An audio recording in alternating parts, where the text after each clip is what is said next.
که عمر چی رابطه با زن خود داشته. ما میتونیم ببینیم که عمل عمر آیا میتونه برخلاف سنت و قرآن باشه؟ نه، چون در بغل سنت بزرگ شده، چون نخستین کسانی بوده که به محمد چیکار کرده؟ ایمان آورده و حقانیت این دین برحق بزرگ اسلام را پذیرفته.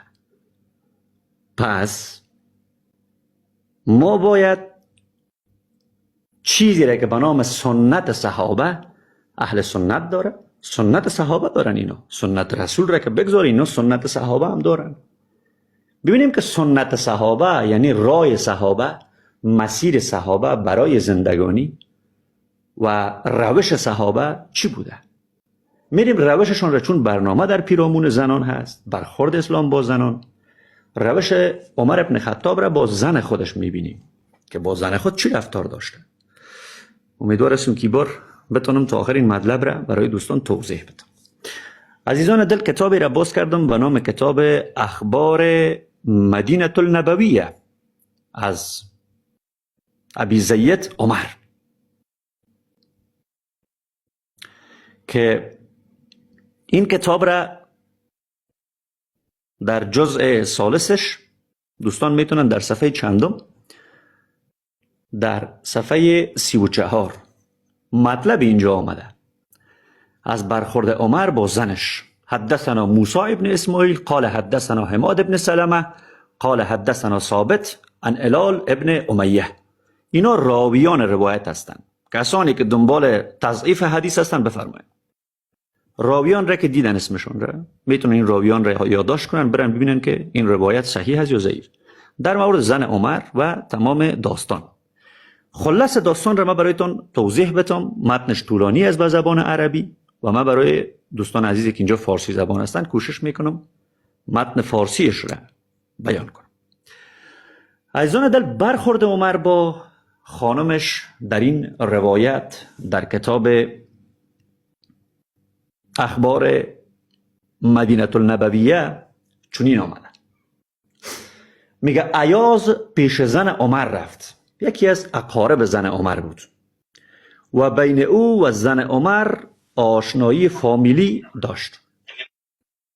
خب زنش به او گفت، هنگامی که عمر بر زنش داخل شد، زنش به عمر گفت ای امیر المؤمنین، اون زمان خلیفه هم بود بزرگوار، ای امیر المؤمنین، برای چی از ایاز عصبانی و غضبناک شدی؟ عمر به زنش گفت، فقط آمده، زنش به عمر گفته که یا امیر المؤمنین چرا قهر هستی بالای ایاز؟ او که اقارب من است، همراش قهر نباش، چون میگم من میشناسمش از قومای من است.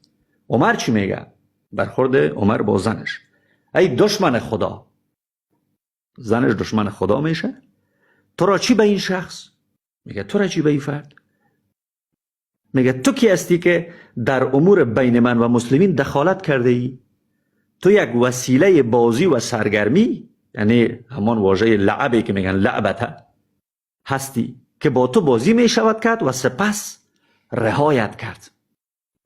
ببینین عزیزان، اینایی که در مورد چی صحبت میکنن؟ ارزش زن. همین واژه ترک هم به دوستان نشان بدم به متن عربی که با تو میشود بازی کرد و ترکت کرد، یعنی وسیله بازی استی. زنش وسیله بازی به عمر بوده. ببین ایزان متن را، با تو میشود سرگرمی خود را انجام داد و چی کردت؟ ثم ترکت کرد، رهایت کرد، دورت انداخت. هر لحظه خواستم استفادهت میکنم، هر لحظه خواستم دورت میندازم.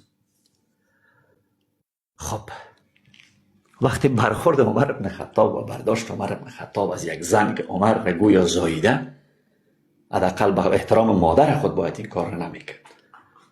پس یک مسلمان در جامعه اسلامی،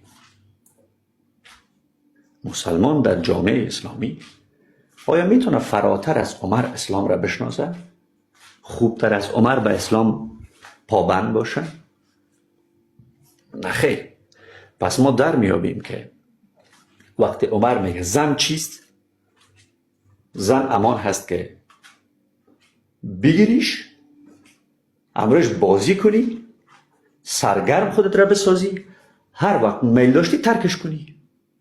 یعنی ربطی نداره که چرا ترکش میکنی. و این سخن عمر ابن خطاب از سوره نحل آیه 72 آمده.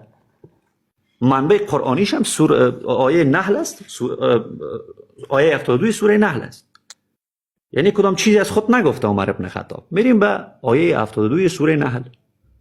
سوره نحل آیه 72 ببینید عزیزان چی گفته شده در اینجا. و الله از جنس خودتان برای شما جفت‌های آفرید و از جفت‌ها و از آن جفت‌ها پسران و دختران و دامادان و نوادگان بر شما خلق فرمود و از نعمت‌های پاکیزه و لذیذ روزی داد. آیا مردم باز به باطل می‌گروند و به نعمت‌های خدا کافر می‌شوند؟ زن به چی خاطر آفریده شده؟ به خاطر مرد. وسیله ای که مرد باید آرامش بگیره در اسلام. یعنی خدا ششته فکر کرده که من چیکار کنم که مرد آرامش بگیره. بیا بابا یک کار میکنیم یک زن برش میتون. به همون خاطر زن از وجود مرد ساخته شده و برای مرد ساخته شده. یعنی وسیله است که تقدیم مرد شده، بدون مرد مفهوم نداره. اگر برای مرد نباشه پس زن وجود نداشته باشه خوب است. اما یک مرد میتونه برای زن نباشه و وجود داشته باشه.